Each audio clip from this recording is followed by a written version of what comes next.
আসসালামু আলাইকুম ভিউয়ার্স, রিয়া স্যানিটারির পক্ষ থেকে জানাচ্ছি স্বাগতম। আজকে আমরা নতুন একটি বাথরুমের ওয়ারিং করলাম। তো ওয়ারিংটা আসলে কিভাবে করলাম সেটা আপনাদেরকে দেখাই। এই যে দেখতেছেন, এটা আসলে ফলসাদ ওয়ারিং হবে। তো এই কারণে আপনাদেরকে আসলে বাথরুমটা দেখানোর উদ্দেশ্য। তো এই যে দেখতেছেন, এটা হচ্ছে যে হাই কমিটার লো ডাউন। আমরা এখানে একটা কলম আছে, কলমের মধ্যে কিন্তু আমরা কলমটা কাটি নাই, দেখতেছেন।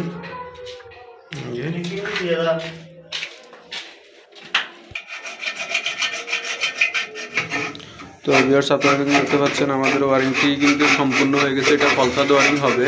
তো কারণ আসলে আপনাদেরকে ভিডিওটা করা এখানে অনেকজনে বুঝবে না, তাই আমি আসলে বুঝেন আসলে ভিডিওটা করছি। তো যারা আমাদের চ্যানেলে নতুন অবশ্যই চ্যানেলটি সাবস্ক্রাইব করে দেবেন। এই যে দেখতেছেন আপনারা, এটা আমি ফলসাদের দিকে উঠেছি।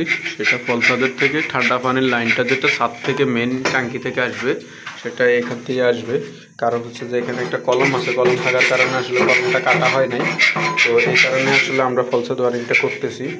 আর এটা হচ্ছে যে আপনার গরম পানির যে লাইনটা ফলসাদ থেকে নামবে, গিজারের পয়েন্ট, এটা গিজারের পয়েন্ট।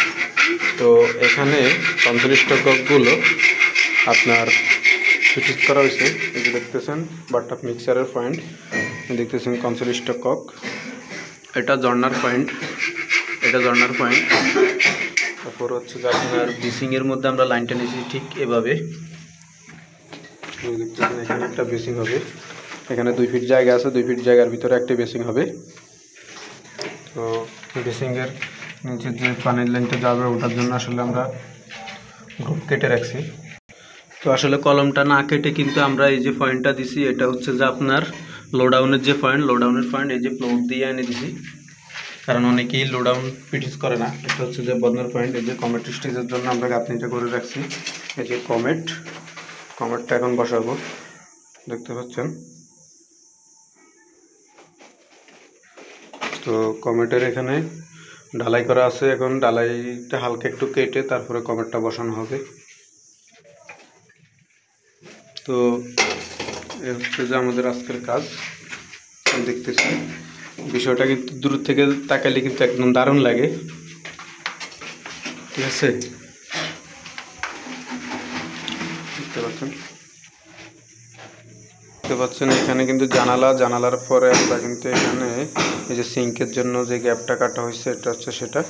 তো এই যে সিঙ্কের পয়েন্টটা দিলাম, সিঙ্কের পয়েন্টটা দেওয়ার পরে এটাও কিন্তু আমরা প্লগ দিয়ে পয়েন্টটা নিলাম, এই যে দেখতে পাচ্ছেন। কারণ এই যে একটা কলম, এই কলমে কিন্তু হাত দেওয়া যাবে না।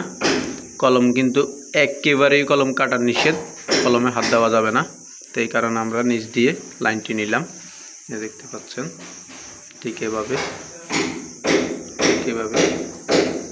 পাচ্ছেন আপনারা। তো এটা আমরা এই যে আপনাদেরকে দেখাই, এই যে দেখতে পাচ্ছেন বাইরের থেকে কিন্তু আমরা এই পয়েন্টটা একদম ডিরেক্টলি ছাদে উঠে দিব। তো অবশ্যই ভিডিওটি যদি ভালো লাগে অবশ্যই লাইক কমেন্ট করবেন। ধন্যবাদ।